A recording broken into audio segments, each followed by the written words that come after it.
Chapter 13 education and appeal under SEBI laws. चलो, इसमें ना बहुत सारे प्रोविजंस ऐसे हैं जो तुम्हारे सेबी वाले ही प्रोविजंस हैं। वो स्पेसिफिक प्रोविजंस नहीं थे जहाँ पर हम लोग बोलते कि अगर आपको SC/ST रेगुलेशंस है, हमारी पूरी CMSL की किताब, उसके अंदर बहुत सारे छोटे मोटे सेबी रेगुलेशंस थे कि अगर आपको कोई डिस्क्लोजर्स करने हैं तो क्या आपको स्टॉक एक्सचेंज को कोई खबर देनी है, आपको ये सारा काम करना है। उसके अलावा सेबी के अगर कोई ऑर्डर आता है तो सेबी का एजुडिकेटिंग ऑफिसर ऑर्डर देता है। ऐसा था ना, सेबी एजुडिकेटिंग ऑफिसर अपॉइंट करता था, फिर वो कोई ऑर्डर देता है। उस ऑर्डर के अलावा आपको ऐसा बोला गया था कि अगर आपको सेबी के खिलाफ अपील करनी है तो सैट में जाओगे, सैट के ऊपर सुप्रीम कोर्ट जा सकते हैं, राइट, सुप्रीम कोर्ट भी जा सकते हैं। तो ये सारे प्रोविजंस हैं, वही सिमिलर प्रोविजंस यहाँ पर भी है, ठीक है। So one of the other reason chapter जल्दी हो जाता है कि तुम्हें कुछ कुछ पता ही है ऑलरेडी इस चैप्टर का, ठीक है। बाकी इस चैप्टर में थोड़े बहुत केस लॉज है, राइट, तो सिर्फ वो स्टोरी बेसिस है और उस पूरी स्टोरी का तो हमें कुछ काम भी नहीं है। आपको मेन सिर्फ टेक अवे देखना है कि क्या है। ये कैमरा में आ रहा है, मतलब बोर्ड तो नहीं चाहिए, चलेगा, ठीक है। आप भी दिख रहे हो, बोर्ड भी दिख रहे हो, बुक नहीं दिख रही। Power to issue directions and levy penalty under section 11B of SEBI act 1, है ना। तब इस वाले में क्या हुआ है, सिंपल, वो जो अगर ऐसे इफ कोई भी इंक्वायरी होती है और ये वाला वो प्रोविजन है कि if after making or causing to be made an inquiry the board is satisfied that is necessary in the interest of investors and orderly development of securities or to prevent the affairs of any intermediary detrimental that to secure the management of any intermediary or person, it may issue such directions। अब ये सारे provisions देखो, कोई इस section को जो तुम्हें अचानक से दे दिया, कोई भी चैप्टर का पहला वर्ड ही पेनल्टी का कैसे है और तुम्हें ऊपर नीचे का कुछ भी समझ नहीं आएगा इसके अंदर कि एग्जैक्टली ये चाहते क्या है। तो इसलिए आधे वाले जो इसमें सेक्शंस है ना, वो अपने आप में ऑब्सोलीट हो रहे हैं, क्योंकि it won't make any reference और it won't make any meaning of it. ऐसा अलग से कोई मीनिंग ही नहीं बनता इसका। इसमें सिर्फ इतना बोला हुआ है कि सेबी के पास अंडर सेक्शन 11B पावर है, हेडिंग सिर्फ काफ़ी है, पावर है to issue directions and levy penalty. Heading makes sense, बस ये हेडिंग ही बहुत है, ठीक है। वो हमको पता भी है वैसे भी कि सेबी के पास पावर है, रेस्ट बस, दैट्स इट। ये नीचे वाला पॉइंट नहीं करना हमें, क्या करोगे करके, कुछ सेंस ही बन ही नहीं रही है। अगर आपको पता लगे कि सेबी के पास पावर है, चलो सेबी के पास पावर है टू इशू डायरेक्शंस, तो वो डायरेक्शंस क्यों इशू कर सकती है? पहला, in the interest of investors, दूसरा to prevent any affair detrimental to the interest of investors, तीसरा टू सिक्योर प्रॉपर मैनेजमेंट। अब समझ में आ रहा है? यस, बस इतना, right. Next you have, it may issue such directions to any class of person और persons associated with the security market और टू एनी कंपनी। अभी किसको किसको डायरेक्शंस दे सकते हैं? वो स्टॉक ब्रोकर वालों को भी दे सकते हैं, कोई इंटरमीडिएट को भी दे सकते हैं, कंपनीज को भी दे सकते हैं। यहाँ तक सब सही है, कोई डाउट है? नेक्स्ट, अभी ये केस स्टडीज हम साथ साथ करते जाएं कि अलग अलग करें? जैसा आपको सही लगे।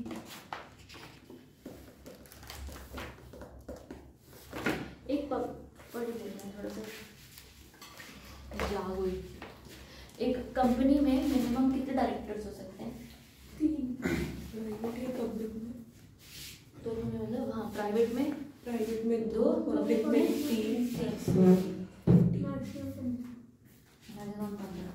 और आपने वो एक देखा है कि एक प्रोविजन था कि जहाँ पर ऐसा बोलते हैं कि there are certain listed companies, हाँ, लिस्टेड कंपनीज जिनको कुछ आई थिंक 7 या 6 डायरेक्टर्स चाहिए होते हैं। हाँ जी, 6 डायरेक्टर्स मैंडेटरी होता है, 6 मैंडेटरी होते हैं, है ना। There are certain listed companies, वो मार्केट कैपिटलाइजेशन के हिसाब से उनको 6 मिनिमम डायरेक्टर्स रखने होते हैं, ठीक है। एक ये चीज़ हो गई। उसके अलावा कुछ इंडिपेंडेंट डायरेक्टर का प्रोविजन पड़ा है हमें, मैंडेटरी होता है। कुछ है नंबर ऑफ इंडिपेंडेंट डायरेक्टर्स, 1/3 और 3, राइट, याद आ रहा है कुछ, ठीक है। 1/3 of the total number of directors आपके इंडिपेंडेंट होने चाहिए। तो उसमें जिसमें एक वुमेन होनी चाहिए, हाँ, वही सब भी था। इंडिपेंडेंट डायरेक्टर्स में भी एक मिनिमम डायरेक्टर का दिया हुआ है, वो बेसिकली 1/3 है, राइट। तो हाउ मच जान लेते हैं अभी के लिए ना कि ये टोटल का 1/3 etcetera, right.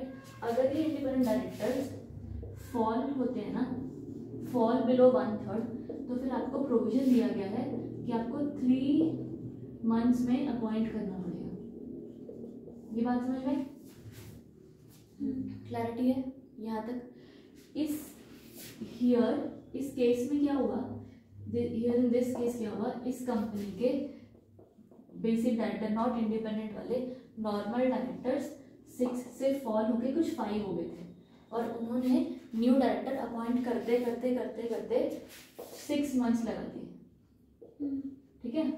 The SEBI's adjudicating officer ruled that you are a listed company who has to have minimum number of 6 directors. You had 5 directors for such a long time. ठीक है।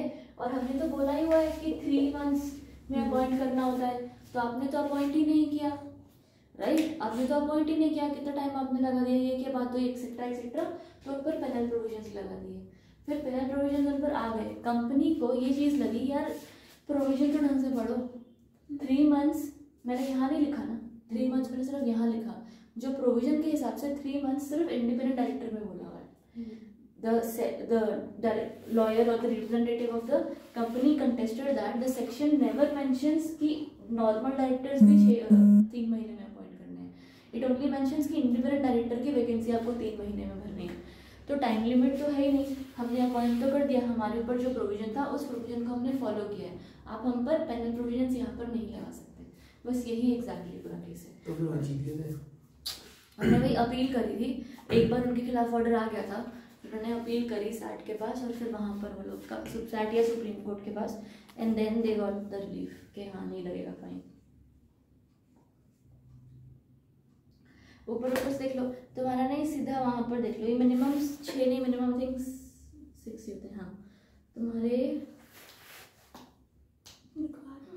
नहीं यहाँ पे मार्क कर लेते हैं सिर्फ। ये केस स्टडी ये जो एनका लिमिटेड है ना, इस केस स्टडी में तुम्हारा सेकंड पैराग्राफ आओ, वो डब्बे के नीचे आओ, जो पहले तो रेगुलेशन दिया हुआ है देखो कि non compliance with requirement pertaining to composition of board का 5000 पर डे का फाइन है। नेक्स्ट पेज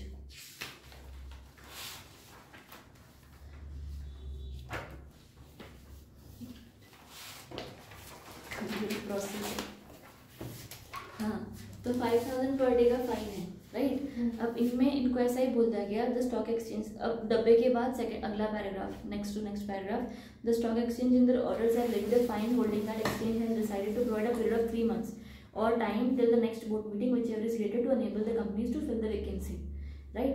तो उनका सब बोला गया कि फिल वैकेंसी करो विदिन 3 मंथ्स वरना पेनल्टी लगेगी। अब ऑर्डर भी आ गया सेबी का, तो this letter on last one पर ऑर्डर के हिसाब से ऑर्डर की लास्ट 3rd लाइन देख लो, this circular has the force of law under annexure 1 to circular a fine of 5000 per day. तो सेबी के ऑर्डर के हिसाब से उनका 5000 का फाइन लगा दिया गया। Next page, regulation 17, next page नहीं हम लोग जो भी, regulation 17(1) states that the board of directors shall comprise of not less than 6 directors. If there are less than 6 directors then the said regulation is violated and fine can be imposed. But the question is that there is no time provided under regulation 17(1) to fill the vacancy caused by reason of death or resignation etc. If no time limit is provided, the question of imposition of fine of 5000 per day does not arise, right? तो इस चीज़ को दोबारा contest करके उन्होंने सारी बात की। In this regard 25(6) of the LODR regulations के हिसाब से उन्होंने बताया कि भाई वहाँ पर है, यहाँ पर नहीं है। तो lastly impugned order can not be sustained and was quashed, एकदम लास्ट लाइन। बस तो इसमें सिर्फ सारी प्रोविजंस वही है कि तुम अगर पॉइंट वाइज लिखना है तो लिख भी सकते हो कि लिस्टेड कंपनी थी जिसमें मिनिमम 6 डायरेक्टर्स चाहिए होते हैं, right? And there was a independent directors का मिनिमम रिक्वायरमेंट 1/3 का।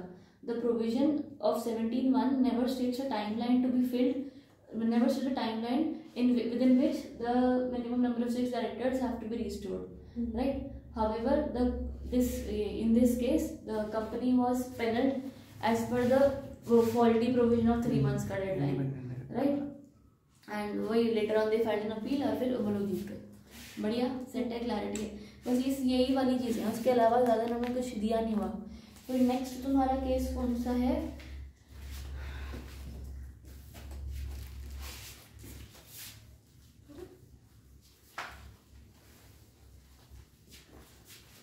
तो हमारे पास सेबी के SC/ST रेगुलेशंस है ना, सेबी SC/ST रेगुलेशन में पता है वो 2 चीज़ें हैं। एक हम लोग ने बोला हुआ है कि अगर आपका होल्डिंग जो है वो 5% पहुंचती है या 5% के ऊपर जाती है तो आपको क्या करना पड़ेगा, 5% और मोर, तो आपको डिस्क्लोजर देने पड़ेंगे। ये है ना एक रेगुलेशन, ये ट्रिगर पॉइंट वाला। हाँ ट्रिगर पॉइंट वाला। याद है कि अगर एक कंपनी किसी दूसरी कंपनी में 5% और मोर होल्ड करती है तो उनको डिस्क्लोजर देने पड़ते हैं, राइट। दूसरा इनको है कि अगर आपकी होल्डिंग 25% जाती है और उसके बाद 5% आप होल्ड करते हो एक्सेट्रा मोर, ऐसा भी था ना कि 25% या 26% आप ऑलरेडी होल्ड करते हो, फिर हाँ ओपन ऑफर जाता है, हाँ ठीक है। और ऊपर से और एडिशनल 5% प्लस एडिशनल 5% होल्ड करते हो तो आपको ओपन ऑफर देना पड़ता है, राइट। ये राइट है यहाँ तक, ठीक है। इस केस में क्या हुआ था कि जो कंपनी है it was holding already 50%। Here in this case the company was holding already 50.46%, ठीक है। इतना उसका होल्डिंग था, उसने एडिशनल करके 2 पहुंच गई 60 पॉइंट समथिंग ना, 60.46, अच्छा 10% और खरीद लिया, 60.46 पहुंच गई, ठीक है। अब यहाँ पर प्रोविजन क्या हुआ, एक बार पहले यहाँ पर ध्यान दो। यहाँ पर एडिशनल प्रोविजन क्या हुआ इस बंदे का कि ये 5% वाला तो उसने काम किया ही किया कि इसने इकट्ठा 5% से ऊपर होल्ड किया है, राइट।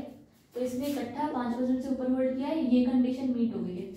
दूसरा, इसके पास ऑलरेडी 25% है और इसने और एडिशनल होल्ड किया है, राइट। तो इसकी दूसरी कंडीशन भी वो 25 से 5% वाली भी फुलफिल हो गई है। तो इस हिसाब से इस कंपनी को डिस्क्लोजर्स प्लस ओपन ऑफर देना चाहिए, राइट। ये कंपनी ने ईदर ऑफ देम किया था, एज पर द केस हम पढ़ लेना, ईदर ऑफ देम किया, दोनों नहीं किया प्रोविजन। तो ये बंदा बोला कि यार हमको नहीं पता था कि आपको दोनों करना पड़ता है, हमें लगा एक चीज करते तो चलता है, या उसने ओपन ऑफर किया होगा डिस्क्लोजर नहीं किया होगा, तो उसने एक चीज करी कि दे सेड कि sorry we were not aware of it etcetera etcetera, right. अभी केस जो है ना ये पुराने सेबी रेगुलेशंस के हिसाब से जो ऑब्सोलीट हो गए, तो फिर न्यू वाले रेगुलेशंस हैं। But why this case is still relevant, क्यों? क्योंकि इन्होंने बोला हमें पता नहीं था कि ऐसा लॉ है, तो ये तो हमने बहुत पहले ही पढ़ा ना कि हाँ mistake of law is no excuse, तो ये तो वो बोल ही नहीं सकते थे। इसलिए in this case it specifically said कि even if you did not know you had to know, तो भाई इवेंचुअली पेनल प्रोविजंस लगे, पेनल्टी लगी and they had to pay the fines, alright. तो बस इन पर ये दोनों लगते थे, उन्होंने कोई एक किया, इन्होंने उस चीज़ के डिफेंस में बोला कि अरे सॉरी हमें तो पता ही नहीं था, तो उन्हें पता नहीं था तो पता करना चाहिए था, और फिर अब तुम्हें वही बेसिक जो प्रोविजन है वो लगेंगे, ठीक है। डिसीजन पे इसका ना फैक्ट तुम्हें समझ में आ गया, डिसीजन पढ़ लो सीधे।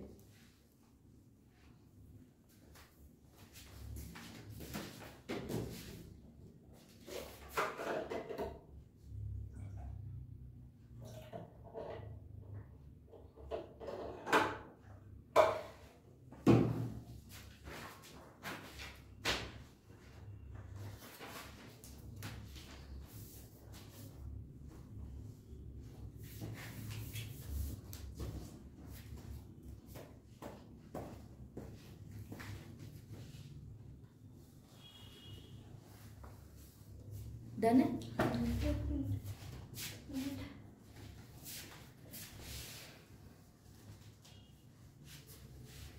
नहीं सॉरी कहाँ पहुँची थी? लिखा नहीं था मैंने।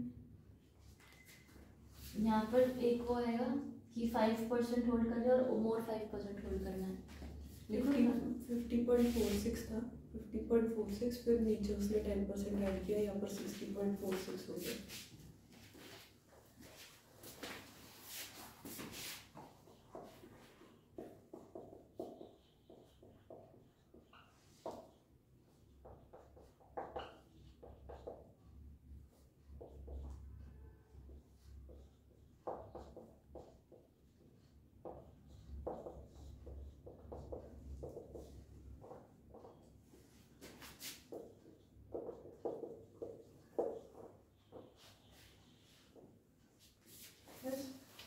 ये दोनों रेगुलेशन करने पड़ेंगे क्योंकि उसने एक किया था तो उसको दूसरा भी करना पड़ेगा बस।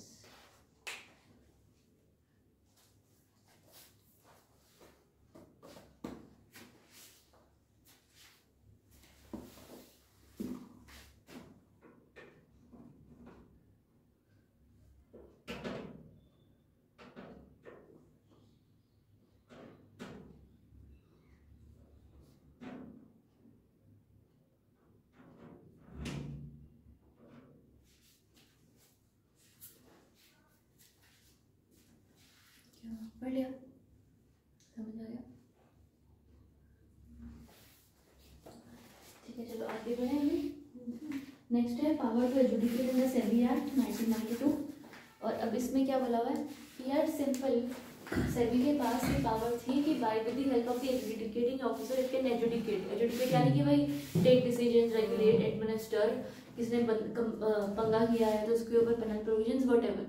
तो एजुडिकेशन की पूरी पावर इसके पास है। हमने वो सीएमएलडी एजुडिकेशन प्रोसेस पूरा पढ़ लिया है ना, वो भी हमने पढ़ा था कि यहाँ से जाएंगे वहाँ से जाएंगे, चलो याद नहीं है अच्छे से बट थोड़ा बहुत तो तुम्हें इतना हल्का फुल्की चीज़ें पता है कि अच्छा हाँ ऐसा है कि अब यहाँ पर वही है अपॉइंटमेंट। अगर सेबी को एजुडिकेशन करवानी है तो क्या करेंगे, पहला अपॉइंटमेंट करेंगे एजुडिकेटिंग ऑफिसर का। तो सेबी में appoint any officer not to the rank of division chief to be educating officer with reasonable opportunity of bring सब कुछ ये सेम है मैम, बस इसीलिए हाँ बस पॉइंट्स देख लो। उसके बाद उसके पास पावर्स है, पावर्स क्या होंगी वही समन की, अटेंडेंस की, डॉक्यूमेंट्स की और ओथ वही। Then you have call of records by SEBI. ये वाला पॉइंट अलग है, call of records by SEBI. इस पॉइंट में ये बोला हुआ है कि सेबी चाहे तो एजुडिकेटिंग ऑफिसर से रिकॉर्ड्स मंगवा सकता है कि तू ठीक से काम कर रहा है। हाँ ये था क्वांटम इंक्रीज कर सकता था वो पेनल्टी है ये उसके हाथ में अगर उसको लगता है कि उसने सही एजुडिकेटिंग तो उसको ऊपर नीचे कर सकता है उसको, तो उस पे उसको 3 महीने का टाइम मिलता है और इस ऑर्डर के अगेंस्ट अपील भी नहीं हो सकती। आप मुंह तो ऐसे बोल रहे हैं जैसे आपको नहीं पता। अरे नहीं पता था मेरे को, 3 महीने का टाइम नहीं याद मुझे। नहीं लास्ट लाइन में था इसमें होएगा 15T करके कुछ लिखा तो है 3 months 3 months का टाइम नहीं याद मुझे। 15T के अंदर था मे बी पूरा अपॉइंटमेंट ये वो अपॉर्चुनिटी ऑफ बीइंग हर्ड है। फिर अगला उसके बाद तुम्हारा effect after expiry of period. After expiry of period मतलब चल nothing further than nothing connected subsection shall be applicable after the expiry of a period of 3 months from the date of the order passed by the executing officer or disposal of the appeal whichever is earlier। ये याद है ये क्या था, ये 3 months वाला वो period है कि मतलब nothing connected subsection shall be applicable after an expiry of 3 months from the date of the order passed by the executing officer। 3 महीने का टाइम मिलता है उसको अपील करने का। अपील कर सकते हैं उसके बाद नहीं कर सकते, लिमिटेशन वाला साथ नहीं सेबी 3 महीने तक चेक कर सकता है उसके कॉल रिकॉर्ड्स वगैरह, उसके बाद नहीं कर सकता। वो 3 months का वही टाइम है कि एजुडिकेशन में कुछ अलग चेंज करना है तब वाली बात थी ना। मेरे को उस लेसन में पूरे सबसे अच्छे से यही याद था, सबसे अच्छे से। ठीक है, उसके अलावा तुम्हारा नेक्स्ट प्रोसेस देखो ये भी सिमिलर आएगा, procedure for holding of inquiry. और ये डिपॉजिटरीज एक्ट वाला एंड सिक्योरिटीज कॉन्ट्रैक्ट रेगुलेशन वो SCRA वाला एक्ट था ना, इस एक्ट में अगेन शो कॉज नोटिस, फिर content of notice. Show cause notice में आप नोटिस भेज दोगे कि अगर आपको लग रहा है कि कोई बंदा कुछ गलत काम कर रहा है तो SCN उसी का प्रोसेस बता रहा है कि सभी उसको वो भेज दिया है। बस डिपॉजिटरीज एक्ट के अंदर है as per the depositories rules और SCRA रूल्स। क्या चीज नहीं कर दी मांग, मैं तो कह रहा हूँ कर दे। हाँ सही में लाल पीली कर दे, कोई दिक्कत नहीं है। ठीक है, फिर शो कॉज नोटिस, उसके बाद तुम्हारा कंटेंट्स ऑफ नोटिस, वो नोटिस में क्या क्या चीज़ें लिखी होती है वो भी बताते हैं। फिर डेट ऑफ अपीयरेंस आ गया कि फिक्स हो जाएगी द डेट ऑन विच, फिर बाद में पर्सनल हियरिंग, अगर वहाँ पर you want a lawyer to represent you तो उस हिसाब से hearing. Then next what you have opportunity to produce evidence, enforcement of attendance. Enforcement of attendance में क्या लिखा है, while holding any inquiry under this code the board of or the adjudicating officer shall have the power to summon and enforce the attendance of any person। वही बुला सकते हैं जिसको, ठीक है। Next then you have if any person fails or neglects to or refuses to appear then before the board or the officer, the board or the officer may proceed with the inquiry in the absence of the person। वही ex parte वाला अपने inquiry कर लें। यहाँ तक सब सही है, साथ में हो। Next you have factors to be taken into account. जब वो पेनल्टी लगाते हैं तो क्या चीज़ों का ध्यान रखते हैं, कितने अमाउंट का लॉस हुआ, कितना गेन हुआ, कितना रेपिटेटिव। डन। अगला crediting sums realised by way of penalties to consolidated fund of India. शाबाश। अगला ऑर्डर ऑफ द बोर्ड और the officer under the depository rules. अब वही रूल्स है, वही सेम चीज़ है, आदमी है बट डिपॉजिटरी रूल्स और उनके रूल्स के अंदर उन्होंने क्या करना है, बट इवेंचुअली करना वही है। पेनल्टी लगाएंगे as per section, imposing of penalty writing करके अपन को दे देंगे। क्वांटिटी ऑफ पेनल्टी वही चीज़ों पे डिवाइड करेगी, कितना लॉस, कितना उसका गहराई है। फिर कंटेंट ऑफ ऑर्डर उसको साइन करेंगे और rectification of error. Rectification error मतलब अगर मान लो उस ऑर्डर में कोई प्रॉब्लम है on the face of it तो फिर वो लोग खुद भी उस चीज़ को ठीक कर सकते हैं if at all it is brought to it by the notice of the affected person within a period of 15 days from the date of such order. मिल रहा है? कोई डाउट? फिर service of notice and orders, depository वाला rules. अब ये क्या है वो नहीं याद है, अगर कोई नोटिस भेजना है किसी को, शोकॉज नोटिस, तो कहाँ भेजते हो? उसके घर पे या ऑफिस में या बाहर चिपका देते हो? वहाँ नहीं मिलेगा तो बाहर चिपका देंगे, उसके पड़ोसियों को दे देंगे, फिर स्पीड पोस्ट से भेज देंगे। मतलब पहले था फिर पड़ोसी को देंगे, उसके पड़ोसी के साइन करेंगे।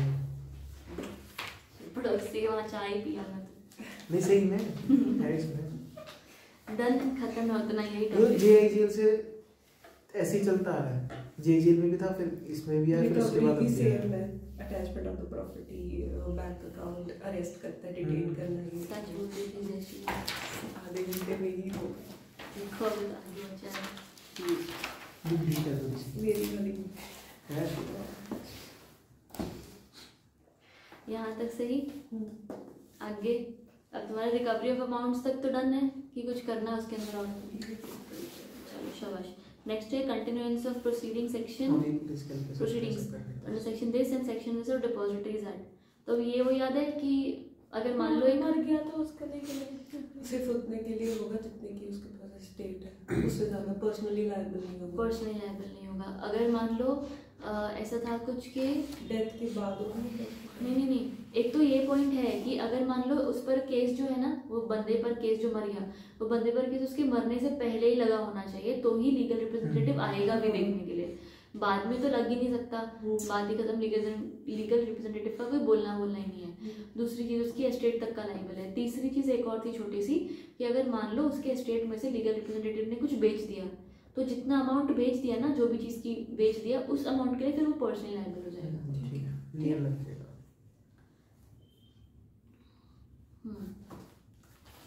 वो सेकेंड पॉइंट है तुम्हारा, जो शायद नया वाला, जो पर्सनल लायबल वाला। ये रहा। इनसाइडर ट्रेडिंग क्या होती है इनसाइडर ट्रेडिंग? कंपनी के बंदे ट्रेड करने के लिए को कुछ यूपीएसआई पता है। यूपीआई से थे वो। एक था ना, हमने एक ये पढ़ा था, फिर एक पढ़ा था कि कनेक्टेड पर्सन होगा, फिर deem to be connected person, जैसा हमने पढ़ा था। कनेक्टेड पर्सन वो इंसान हो सकता है जिसके पास इंफॉर्मेशन हो सकती है, बस हो सकती है, भले वो कंपनी का बंदा हो या ना हो, पर वो कंपनी के बंदे से रिलेटेड है। या कोई इंसान जो कनेक्टेड पर्सन से रिलेटेड है, वो डीम टू बी कनेक्टेड भी में फैमिली में भी था। हाँ, एनी पर्सन, कोई ब्रोकर हो गया किसी सिक्योरिटी मार्केट का, वो सब लोग, एनी पर्सन जो इसके पास हो सकती है इन्फॉर्मेशन, या कोई भी मीन से पहुंच गई है, नहीं हो सकती थी पर पहुंच गई है, तो वो कनेक्टेड पर्सन हो गया, राइट। अब यहाँ पर है ना, ये सन इन्फोवेस लिमिटेड में हुआ क्या था, ये एक ऑडिटर थी जिसका नाम था नबेरा, कुछ ऐसा नाम था, नेब्रा है इस नबेरा। कंपनी के अंदर हाँ, मिसेस साधना नबेरा, ये इस कंपनी में ऑडिटर थी, ठीक है। इस कंपनी का और कोई जैप लिमिटेड करके कुछ कंपनी थी, कुछ जैप समथिंग, उसके साथ मर्जर था, राइट। और ये आई थी ऑडिट करने। तो जो जैप और ये मर्जर जो है ना, वो अब तक पॉलिसी डिसीजन था, मतलब कि होएगा नहीं होएगा, ये लोग पॉलिसी की वाइज डिसाइड कर रहे थे कि क्या करना है। और ये बंदी स्टैट्यूटरी ऑडिट को फाइनेंशियल स्टेटमेंट्स को ऑडिट करने आई होगी, राइट। तो बाद में इसने इस कंपनी के ना शेयर्स कुछ खरीद लिए, बेच लिए, ऐसा हो गया। तो नबेरा की कंपनी के शेयर्स कुछ बेच दिए, खरीद दिए, इसने कर दिया लेटर ऑन। तो ये बात हुई कि भाई ये बंदी को तो इनसाइडर इन्फॉर्मेशन पता होगी कि मर्जर होने वाला है, तो इसलिए चक्कर में इसने मार्केट ट्रांजैक्शन करी है, राइट। तो लेटर ऑन पूरा कुछ भी नहीं लिखा, जो मैं बोल रही हूँ ना, मैं बस बता रही कि ऐसा होगा ऐसा। तब ये सारी चीज़ उसने बात करी। उसके बाद है ना, इन्होंने लेटर ऑन जब उस पर पेनल प्रोविजंस लगे होंगे ना, तो इस कंटेस्ट किया गया और बोला कि इसके पास कोई भी चारा नहीं था वो पॉलिसी डिसीजन को एक्सेस करने का। और दूसरा बात, नबेरा के पास नहीं था कोई चारा पॉलिसी डिसीजन को एक्सेस करने का, तो इसको नहीं पता होगी यूपीएसआई। दूसरी बात ऐसे बोली कि कंपनी पे भी तो सोचो, कोई भी कंपनी अपनी इतनी बड़ी इंपॉर्टेंट इन्फॉर्मेशन ऐसे ही किसी आउटसाइडर को, ऑडिटर को थोड़ी दे देगी, तो उसने भी नहीं दिया होगा। ऐसे इन्होंने नबेरा, ऑडिटर है, ऑडिटर को तो नहीं, पर ऑडिटर भी तो आउटसाइडर ऑडिटर है ना, कोई पॉलिसी डिसीजंस नहीं देता, जितना हद तक जानना होता है उतना ही हद तक जानता है ना उसको भी। तो ऐसे बस बोल दिया गया कि उनको नहीं दिया होगा, बस जबरदस्ती ही है खाली, ठीक है। ऊपर से रीड कर लो, there is nothing new in this case. Second paragraph ही पढ़ लो खाली पहले, ऐसा आपने बताई दिया, आप आगे करो। पढ़ लो ना एक बार, डन है। अगला Kedarnath Agarwal versus securities and exchange board. Kedarnath Agarwal, हाँ नाम यही है इसका। एक ऑटो वाला मिला था, उसका नाम तो बादशाह। बादशाह। बादशाह, शाबाश। हाँ, अपने लड़के का नाम ना डॉन रख देना। डॉन, आप कहीं भी जाओगे डॉन को बुला दे, डॉन ये कर दे, तो उसका नाम ही ऐसा हो जाएगा कि वो एरिया का डॉन है। सारे लोग आपसे भी डरेंगे, उससे भी डरेंगे। मेरे पापा ने मेरे को आइडिया दिया था। तू करा तो हमारा नाम एक का नाम डॉन, एक का नाम मुन्ना रख देता, नाम तो होता है कम से कम। सब रिकॉर्ड हो रहा है तेरा, देख ही ना ले कोई होगा। जय श्री गई, मेरा नाम रख देते डॉन गुंडी।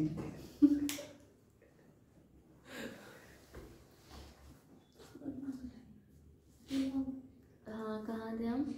Kedarnath Agarwal versus security exchange. इसका भी वही हुआ कि स्टॉक ब्रोकर है, इसने failed to prescribe the code of internal procedures and conduct for preservation of insider trading. The inquiry officer observed that no specific instance has been pointed out where the stockbroker or any of its associate entities had traded as an insider.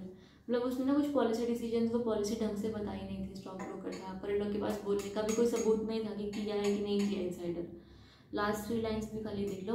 Stock broker being an intermediary recognised under the section 12 and is a very much active in the security market need to comply with the aforesaid provision. सिर्फ इसको ये बोला गया कि जो भी तेरे stock, जो भी रेगुलेटरी प्रोविजंस होते हैं, डिस्क्लोजर्स होते हैं, पॉलिसीज मेंटेन करनी पड़ती है कि यूपीएसआई को ध्यान से रखो, वो सारे प्रोविजंस तू अच्छे से फॉलो कर और सबको बता अपनी टीम में, बस. क्योंकि तू इतना बड़ा इंपॉर्टेंट आदमी है इस चीज़ों में, इतना ही. अगला वाला दोबारा यूपीएसआई के बारे में इसको लेना प्लीज. सर बनिए तो शूट कर रहे हैं ओ भाई, कुछ करते हैं यार. ये केस लॉस पढ़ लोगे, कुछ काम के हैं नहीं, मुझे लग रहा नहीं. ये पढ़ लेना, सीधा सीधे काम की बात पे आओ. मेरा सेटलमेंट प्रोसीडिंग्स और consent order under SEBI laws applicable for composition of offence, यहाँ पर पहुँचो. ये जो सारे वर्ड्स ऊपर पढ़े heading, compounding provisions under 13.1 SEBI. डब्बा है काले कलर का, ठीक है. हेडिंग देखो क्या ये लिखी नहीं है. है. 13.18 बोला, सुना नहीं तेरा? तो ये बीच का छोड़ना कैसे है? हाँ, खुद पढ़ना है. कंपाउंडिंग नहीं पता किसी बात का. मत बता. पढ़ लो क्या है कंपाउंडिंग. हमने वो लंबा चौड़ा चैप्टर क्या था कंपाउंडिंग. Compounding offence. हाँ मतलब उसको छोड़ देंगे पैसे लेके. पता तो नहीं. सेटलमेंट प्रोसीडिंग्स और consent order under SEBI laws applicable for composition of offence. Composition of offence क्या होता है? कंपाउंडिंग ही होती है ये, ठीक है. बस यहाँ पर पहला, कंसेंट ऑर्डर में भी pass at any stage after the probable cause of violation has been found under the SEBI law.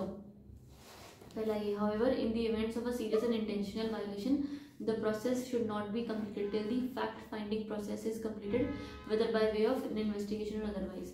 तो सबसे पहले उन्होंने क्या बोला कि वो तुम्हें याद है कंसेंट ऑर्डर फाइल होता है एक, वो था जब भी हमने वो सेबी को ऑर्डर कर रहे थे ना, सेबी के लॉस पढ़ रहे थे, तब उसमें वो लोग पहला ना कंसेंट ऑर्डर पास करते हैं जहाँ पर वो लोग ऐसा बोलते हैं कि अभी हमें लग गया पता कि तुमने वायलेशन करी है, तो पहला ही कंसेंट ऑर्डर पास होता है. वो सेबी का सबसे टॉप वाला ऑफिसर पास करता है. हमने पढ़ा था ये चीज़. हाँ मैंने ना, मेरे को याद है ऐसा, मैंने लिखा था ये नीचे, एक नीचे लिखा था मैंने वो चीज़. जब हमने ये किया था कि सीएमडी के टाइम पे, सीएमडी के टाइम वो नहीं करते पूरा कंसेंट ऑर्डर जो सेबी का लॉ कंसेंट ऑर्डर तो था, इतना तो याद है था उसमें कुछ तो. हमने पढ़ा था. तो बस तुम्हें ठीक है कोई बात नहीं, हमें सिर्फ ये ध्यान रखना है कि ना अब यहाँ पर है ना बहुत उल्टा पुल्टा लिखा है चीज़ों को, इसलिए तुम्हें बस इतना याद रखना है कि अब फॉर एग्जाम्पल कंपाउंडिंग हो रही है. पॉइंट नंबर 1, कंपाउंडिंग हो रही है तो एक तरीके का क्या सेटलमेंट होता है. पॉइंट नंबर 2, तो अगर सेटलमेंट हो रहा है तो दोनों पार्टीज के सहमति से हुआ है, राइट. तो अगर कंपाउंडिंग और दोनों पार्टीज के सहमति से कोई भी ऑर्डर पास हो रहा है तो उस ऑर्डर को मैं कंसेंट ऑर्डर बोल दूं, क्योंकि मैंने दोनों को पूछ के पास किया है. तो consent order is nothing but an order passed with the consent of both the parties, right. तो consent order is an order passed with the consent of both the parties. तो ये पास किसको होता है, मतलब किसके पास आता है? ये उसको ही देंगे ना ये दोनों के सेटलमेंट के हिसाब हाँ। मतलब सेटलमेंट जैसा ही है क्या? हाँ सेटल मीडिएशन जैसा ही, मतलब कि भाई हम दोनों ने सेटलमेंट करवा देंगे। ठीक है, तो अभी कंसेंट ऑर्डर में भी pass at any stage after the probable cause of violation has been found. इसका मतलब क्या हुआ कि मान लो कोई केस हुआ है, पॉइंट नंबर 1। तो दूसरा हमने ये बोलना है कि केस चल रहा है, उस बीच में हम सेटलमेंट करवा सकते हैं ना। आपको ये भी तो याद है एजुडिकेशन शुरू होने के बाद भी सेटलमेंट हो सकती है, पहले भी हो सकती है, तो उन्होंने वही किया, राइट। फिर दूसरा point, compounding offence can take place after filing of criminal complaint by SEBI where a criminal complaint has not yet been filed but is envisaged the process of consent order will be followed। मतलब अगर compounding करवानी है, मान लो case चल पड़ा है और compounding करवानी है, हो सकती है, वही लिखा है। दूसरा, अगर मान लो केस नहीं चल पड़ा और हमें लग रहा है कि केस हो जाएगा, तो हम पहले से ही कंसेंट ऑर्डर पास करवाते, दोनों पार्टीज को पूछ के और ऑर्डर करवा देते। ये भी हो गया, डन। दोनों पार्टीज को पूछ के ऑर्डर करवाने का मतलब क्या होगा कि कोई सेबी ने अगर कोई वायलेशन की है तो सभी और उसको पूछ लेंगे कि भाई सेबी ने वायलेशन की, सेबी लॉस की कोई वायलेशन हुई है बाय अ कंपनी, तो कंपनी को पूछ लिया जाएगा कि भाई तुम्हारे पर ये पेनल्टीज है, are you agreeable to the penalty provisions और नॉट। इफ यस तो कंसेंट ऑर्डर हो गया, ऐसा ही मान लिया जाएगा ना, तो मतलब उससे पैसे ले लेंगे बस उस चीज के। डन। आगे तुम्हारा क्या दिया हुआ है, under securities law SEBI pursues 2 streams of enforcement action, that is administrative और सिविल और क्रिमिनल। ऐसा तो 2 तरफ से एक्शंस लिए जा सकते हैं डिपेंडिंग अपॉन द ऑफेंस, या तो एडमिनिस्ट्रेटिव या सिविल एक्शन लिया जाएगा या तो क्रिमिनल एक्शन लिया जाएगा। एकदम अंधाधुन उन्होंने सेक्शन लिखा हुआ है, हमने ये सारी चीजें डेप्थ में पढ़ रखी हैं, बस इतना तुम भरोसा रखो यहाँ तक, ठीक है। अगला तुम्हारा पॉइंट क्या है, एडमिनिस्ट्रेटिव और civil actions include issuing direction such as remedial order, cease and desist order, suspension, cancellation of certificate, imposition of penalty under the respective statutes and action pursued or defended in a court of law or tribunal. Criminal action involves initiating prosecution, proceeding against violation। ये same नहीं लिखा हुआ, आ रहा है समझ? इसमें से कुछ याद करने जैसे मुझे फिलहाल अब तक लगा नहीं है। क्या पता अब तक इन उसमें। हाँ वैसे 30 नंबर की तो बुक है, 5 वाला उसमें से 20 मार्क का तो प्लीडिंग और वाले चैप्टर में से ही आ जाएगा, और वो जो 12th चैप्टर भी मेरे को खासा इम्पोर्टेंट नहीं लगा। इसमें कुछ ना कुछ तरीका तो मैं ढूंढ लूंगा, जिसमें 4 पॉइंट सिमिलर से लिख के आ सकते हैं, कोई ना कोई मेरे को भी बता देना। सेटलमेंट ऑफ एडमिनिस्ट्रेटिव मैं दिसंबर के बाद ढूंढूंगा। Settlement of administrative and civil proceedings, तो ड्राफ्टिंग में कंप्लीट कर दूंगा मैं इस 2 हफ्ते में। मैं कौन सा तब यूज नहीं कर पाऊंगी, तो मेरा कौन सा यूज है? क्या पता आपको बोलिए। देखा, अभी तो किताब शुरू करनी है। या वो कुछ तो आता है ना, लिख तो आओगे ना, मिलता जुलता तो लिखा होगा ना, तो मिल जाएगा मार्क्स आपको। चैप्टर ने देखा आपने, चल खत्म कर इसको, 10 जुलाई की डेडलाइन निकल जाएगी। Settlement of administrative and civil proceedings में क्या है कि अब ये सेटलमेंट है यार, सेटलमेंट, राइट। तो बस ये notwithstanding anything containing in any other law of the time being in force, any person against whom any proceedings have been initiated and may be initiated may file an application, पढ़ो please फटाफट पढ़ लो, may file an application in writing to the board proposing for settlement for the proceedings। वो बंदा खुद बोल सकता है ना कि भाई हमारे खिलाफ एक्शन मत करो, to avoid settlement let's just ये इन राइट सेटलमेंट करवा लेते हैं। The board may, after taking into consideration the nature, gravity, impact of default, agree to the proposal for settlement on payment of such sum by the defaulter as the case may be, right। फिर no appeal shall लाई, settlement के खिलाफ appeal नहीं होती ना, अगला point बस तुम्हें पता है। और इसके अलावा जो भी पैसा तुम दोगे वो CFI में चला जाएगा। ये बीच का स्किप करेगा ना थोड़ा सा, ये ऐसा ही था, मेन लाइंस ही पढ़ रही मैं, एक लाइन ही सब पॉइंट में काम किया। पहला मैं file an application writing to the board, दूसरा डिपेंडिंग अपॉन द नेचर और ग्रेविटी हो गया, राइट। नहीं कुछ मिस नहीं करेंगे, आप ठीक थे, वो हम गलत पढ़ रहे थे।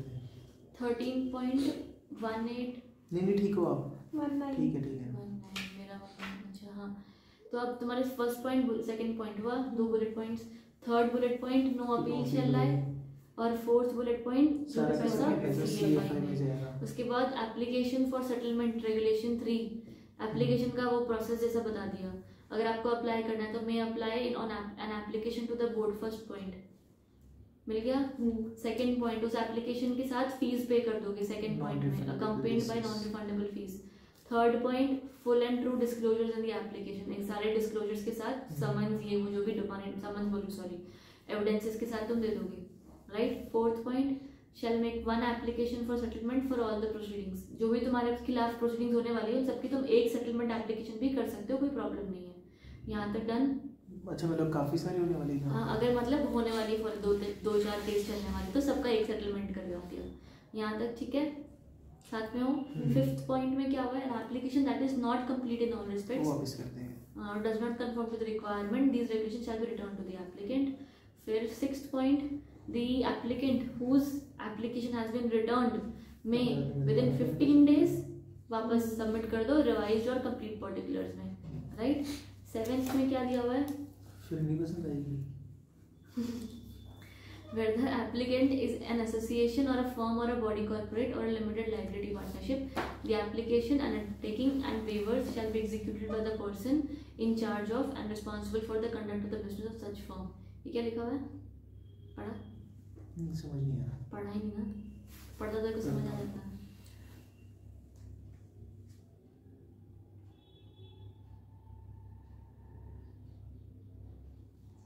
अच्छा मतलब वो है ना आर्टिफिशियल बॉडी है, तो उनको हैंडल करने वाला कोई पर्सन रहेगा, कोई एक बंदा तो वो इंचार्ज रहेगा सारा, वो इंचार्ज सारे वेवर्स एप्लीकेशन सब कुछ साइन कर देगा बस। कॉर्पोरेट बिल उठ जाएगा। नहीं, उठाने का की बात नहीं मैं वैसे ही कह रहा हूँ, अंदर के बंदे को पकड़। ठीक है, an application for settlement of defaults related to disclosure shall to the extent possible be made after making the related disclosure।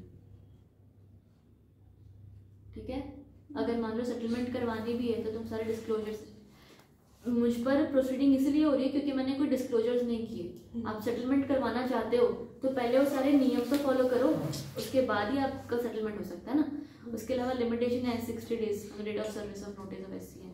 ठीक है, फिर स्कोप ऑफ सेटलमेंट, नो उल्टा लिखा हुआ है इस सेक्शन के अंदर, no application for settlement of any specified proceeding shall be considered if an earlier application file की थी और has been rejected.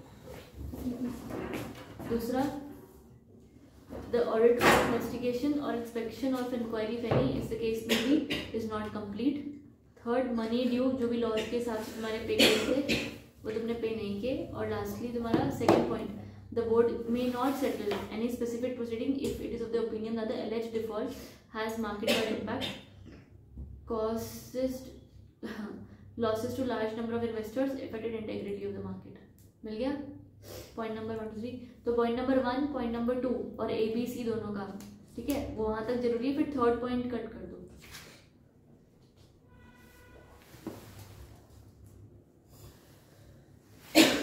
Third point पूरा क्या हो गया? कोई नहीं भाई, आगे माफ कर दिया। रुक जा, थर्ड पॉइंट कट करना है सिर्फ। थर्ड पॉइंट कट होने वाली थर्ड ही तो सही ABCD सारा थर्ड। फिर फोर्थ पॉइंट तुम्हारा क्या है, without prejudice to the subrules this, अगर तुम विलफुल डिफॉल्टर या पॉजिटिव इकोनॉमिक ऑफेंडर हो तो फिर तो तुम्हारी सेटलमेंट तो दूर दूर तक नहीं हो सकती, पेनल्टी माना जाएगा।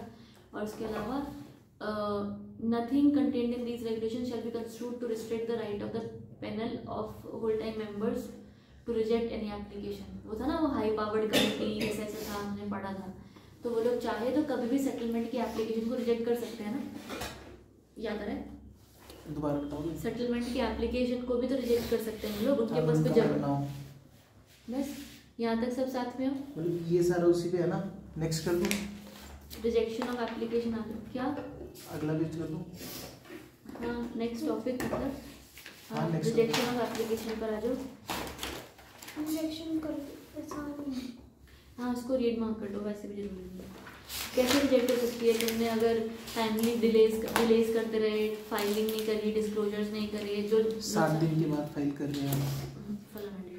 विड्रॉल ऑफ एप्लीकेशन, अगर तुम चाहो तो अब विड्रॉ कर सकते हो ना, वो याद है, वो यहाँ पर देखो वर्ड्स वही लिखे हैं, एप्लीकेशन में भी withdrawn at any time prior to the communication of the decision of the panel of whole time members. Panel of whole time members वो लास्ट में उसके पास जाते थे हम, ठीक है। तो उनके पहले पहले हम लोग विड्रॉ कर सकते हैं कभी भी, वो पूरा प्रोसेस था, वहाँ से फिर वापस आ सकते हैं, फिर आगे से वापस आ सकते हैं, ऐसा था।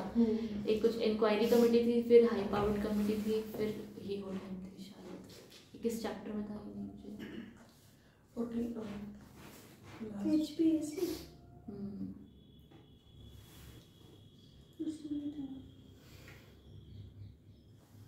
Effect of pending application on specified proceedings, regulation 8। अगर कोई पेंडिंग एप्लीकेशन फॉर सेटलमेंट है of any specified proceeding shall not affect the continuance of the proceeding save that the passing of the final order shall be kept in abeyance till the application is disposed of. Settlement की आपने application कर रखी है, proceeding चल रही है, तो proceeding फिर भी चलती रहेगी, बट प्रोसीडिंग का ऑर्डर नहीं आएगा जब तक सेटलमेंट की एप्लीकेशन खत्म नहीं होती। आ गया first point. Second point, when the application is filed in case of the proceedings that may be initiated against the applicant such proceeding shall not be initiated, है ना। सेटलमेंट आपने पहले ही फाइल कर दी और प्रोसीडिंग होएगी बाद में, तो फिर नहीं होएगी जब तक सेटलमेंट का सेटल नहीं हो जाता। Provided that filing of an application shall not prohibit the initiation of any proceeding insofar as may be deemed necessary for the purpose of interim civil or administrative rules। Settlement करवा होने वाला है, पर उसके बीच में भी हमको लगता है कि कोई इंटरिम मेजर्स की रिक्वायरमेंट है तो हम पास करवा सकते हैं। Next, settlement terms. The settlement terms में इंक्लूड सेटलमेंट अमाउंट और मॉनिटरी नॉन मॉनिटरी जो भी होगा। उसके अलावा नॉन मॉनिटरी टर्म्स भी हो सकते हैं जिसके अंदर हम बंदे को बोलेंगे कि ये काम छोड़ दो, या कोई बंदे को एग्जिट फ्रॉम मैनेजमेंट करने के लिए बोल देंगे। ये सारा हमने पढ़ा हुआ है। पर्टिकुलर अमाउंट कुछ लेवी कर देंगे उस पर, ये काम मत करना, कैंसिल सिक्योरिटीज, लॉक-इन्स, ये सारे कुछ कुछ पॉइंट्स हैं। 2-4 इसमें कोई भी मार्क कर लेना, ठीक। डन है यहाँ तक। उसके अलावा तुम्हारा factors to be considered to arrive at the settlement, ये पढ़ा हुआ है अभी। वो स्पेसिफाइड प्रोसीडिंग्स, इन्वेस्टिगेशन सब चेक करोगे। फिर role played by the applicant in the eligible, कि अगर मान लो तुम सेटलमेंट करवाने आए हो तो तुम्हारा क्या काम था, क्या तुमने सारी चीज़ें बता दी, पकड़वा दी कि नहीं। अच्छा, अगर सेटलमेंट करानी है तो ये सब पॉइंट्स का ध्यान ये रखना सब है, चीज़ों का कंपनी ध्यान, को। हाँ कंपनी को, मतलब वो लोग भी ध्यान जिसके रखेंगे केस कि प्रोसीडिंग चलने वाली है। हाँ, मतलब उनको ध्यान रखना पड़ेगा वैसे कि भाई कि अगर उसने ये सारी चीज़ें करी हैं तो उस पर फिर पेनल्टी हम कम भी लगा सकते हैं। ऐसा कितना तुम अच्छा, हमारे साथ ठीक है। कोऑपरेट कर रहे हो उस हिसाब से क्वांटम पेनल्टी को ऊपर नीचे करने ऊपर नीचे हो जाएगा इन इस पे फैक्टर्स। डिपेंड करता है। फिर हाई पावर्ड एडवाइजरी कमेटी के वो रूल्स जैसे हैं जो सिर्फ 1, 2, 3, 4 पॉइंट्स ही मार्क करना, 5th मत मार्क करना। 1, 2, 3, 4 में सब तुम्हें पता ही है। हाई पावर्ड कमेटी वो देखती है, रिकमेंडेशंस करती है कि क्या सेटलमेंट होना चाहिए। उसके अंदर बंदे कंपोजिशन के बारे में लिखा है, फिर term of the members 2 years और कोरम 3। हाँ CIC का भी सेम है। हाँ, आगे भी internal committee same, read mark कर लो। सेम है ये next proceedings before internal committee, read mark कर लो। High powered committee proceeding, read mark कर लो। Same action for the recommendation of high powered committee, read mark कर लो। फिर व्हाट इज कंसेंट ऑर्डर, आ जाओ काम का। सब कुछ सेम ही था। समरी नहीं, इससे पहले 27 पेज होगा तुम्हारा, समरी से जस्ट पहले वाला। कंसेंट ऑर्डर ये कुछ FAQs टाइप के दिए हुए हैं ना, ये सारे FAQs मार्क कर लो क्या है। Consent order means an order settling administrative और civil proceedings between the regulator and a party who may prima facie be found to have violated the securities laws. It may settle all issues or resolve any issue or claim, but it must precisely state what the issues or claims are being resolved. मतलब क्या problem थी क्या नहीं। बस एक छोटा सा agreement हो गया दोनों के बीच में कि दोनों रेडी हैं सेटलमेंट के लिए बस। कंपाउंडिंग ऑफेंस क्या होती है तुमको पता है ना, whereby accused pays the compounding charges in lieu of the undergoing consequence of prosecution। कुछ भी केस वेस नहीं किया जाएगा फिर उस पर, राइट। व्हाट आर एडमिनिस्ट्रेटिव और सिविल एनफोर्समेंट एक्शंस, ये वो सिविल एडमिनिस्ट्रेटिव और civil enforcement actions include issuing direction, suspension, ये वाला पेनल्टीज एक्सेट्रा, मतलब सिविल वाले जो पेनल प्रोविजंस हो गए। नेक्स्ट प्रोसिक्यूशन, वो एक क्रिमिनल कंप्लेंट करा और आप पर केस हुई, वो प्रोसिक्यूट कर रहे हैं आपको।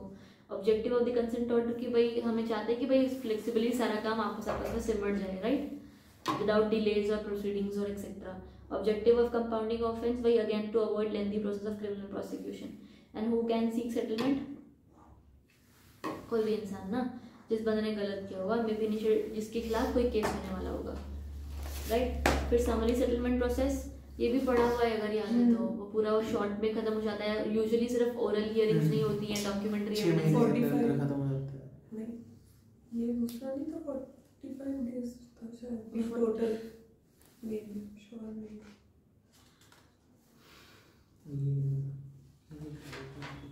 मुझे याद है शायद नोट में हमने लिखा था नीचे की पूरा 15 डेज में उनको।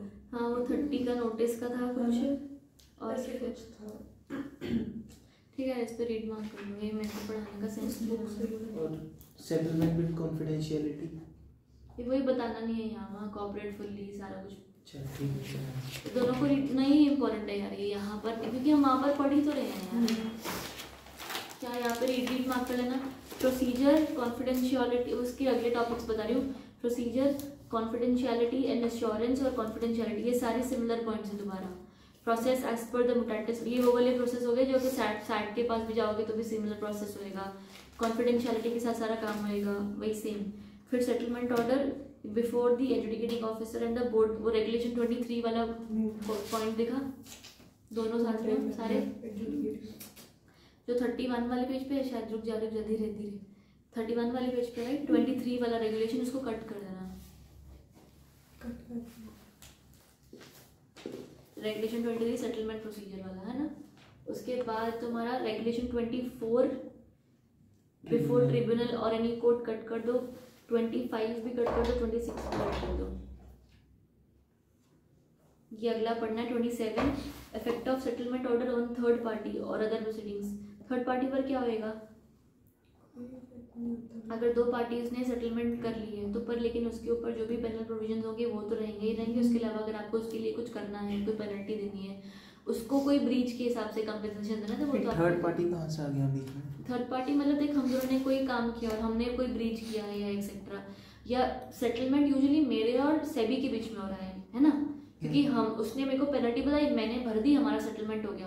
पर मेरे गलत काम करने की वजह से तुझे कोई नुकसान हो गया तो मैं ये थोड़ी बोलूंगी तुझे कि मेरी साथ गलत करा है। हाँ। किसी के साथ भी तो गलत हो सकता है, तो मैं थोड़ी बोलूंगी कि हम दोनों की तो सेटलमेंट हो गई अभी, सॉरी अभी कुछ नहीं कर सकते। तो थर्ड पार्टी को आपको सारी कंपेंसेशन जो भी आपको डैमेजेस देने वो आपको देने ही पड़ेंगे, आप उसका कुछ नहीं कर सकते।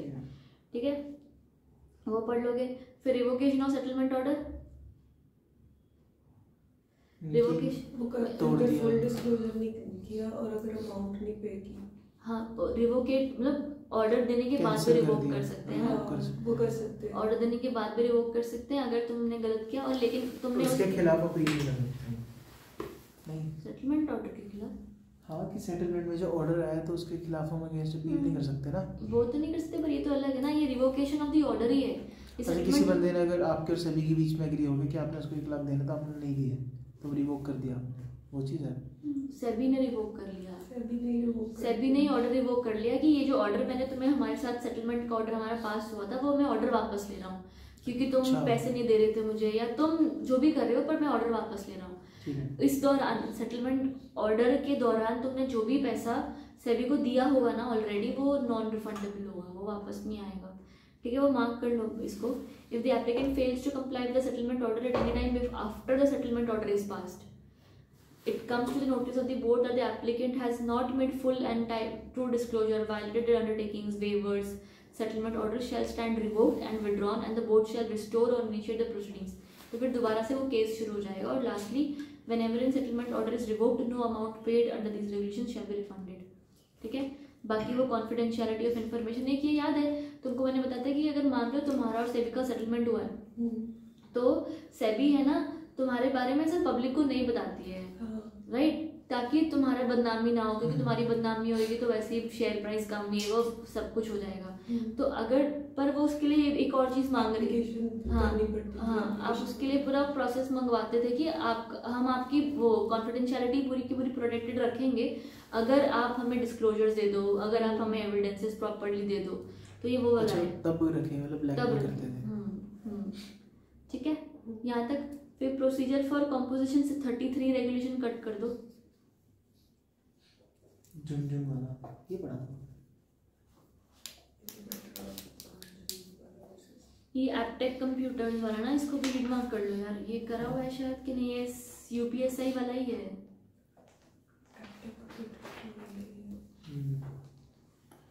इसको भी पकड़ा था साइड रीडिंग में, झुनझुन वाला।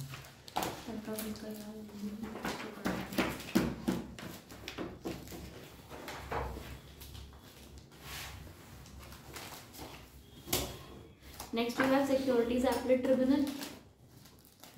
इसके बाद हम 45 दिनों के अंदर अंदर कर सकते हैं। पहले कंपोजिशन दे दिया सैट की, उसमें कौन कौन बंदा होता है तुम्हें पता ही है। Qualification for appointment as presiding officer और member of securities appellate tribunal, उसमें भी तुम्हारे प्रोविजंस हैं, वो कौन कौन बंदा आ सकता है। ये आपने जहाँ क्वालिफिकेशन ही हाँ ये अलग वाला, अलग हाँ, है वो बुक में ही है। क्वालिफिकेशन है। फिर नेक्स्ट हाँ ये आपने बहुत पहले बनवाया था एक, मेरे पास पड़ी है इसकी फोटो एग्जीक्यूटिव की।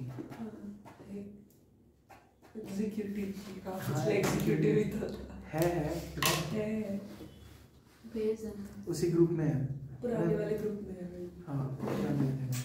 बनाने में क्या क्या करवा दो तुम करवा के भूल था उसमें 3 ऑफिसर थे, प्रिसाइडिंग ऑफिसर, टेक्निकल ऑफिसर और एक जुडिशियल ऑफिसर। फिर उन दोनों का हमने ऐसे करके किया था कि हाई कोर्ट के हो सकते हैं, उनके 7 इयर्स का एक्सपीरियंस हो। यहाँ से तेरे बस ऊपर वाला याद है, नीचे वाला हमने उस टाइम पे नहीं पढ़ा था, अभी नहीं पढ़ा। और 3 बंदे थे, उसमें आपने फ्लो चार्ट बनवाया था। टेक्निकल, जुडिशियल और एक प्रिसाइडिंग था, ऐसे करके कुछ था।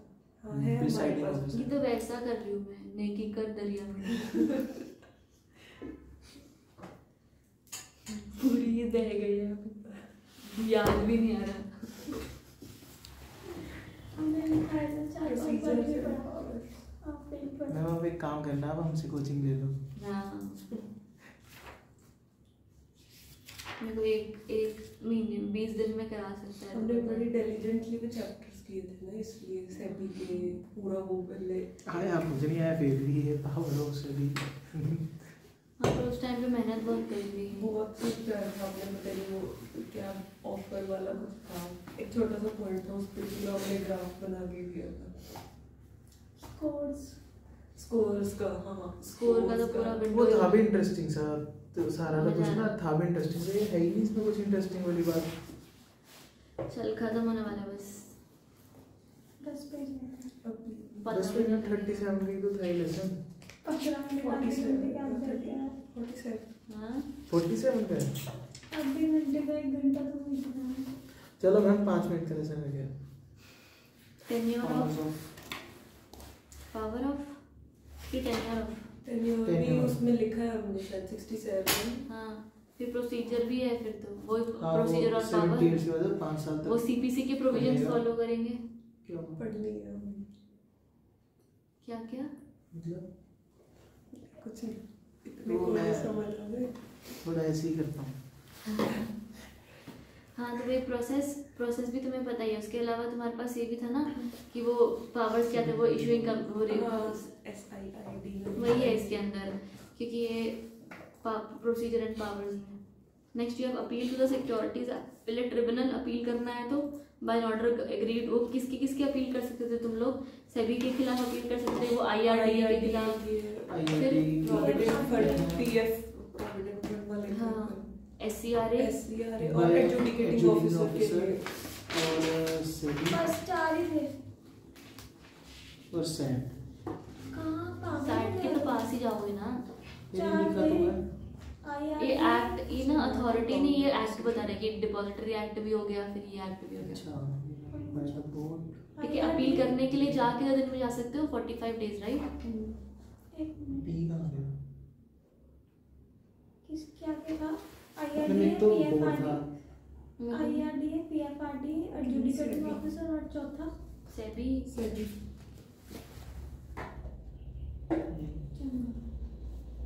ये तो अलग आ गया। फिर राइट टू लीगल रिप्रेजेंटेशन, होता है।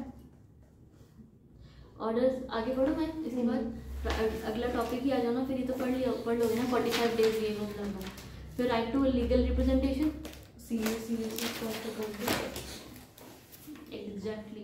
Orders constituting appellate tribunal to be final and not to invalidate its proceedings.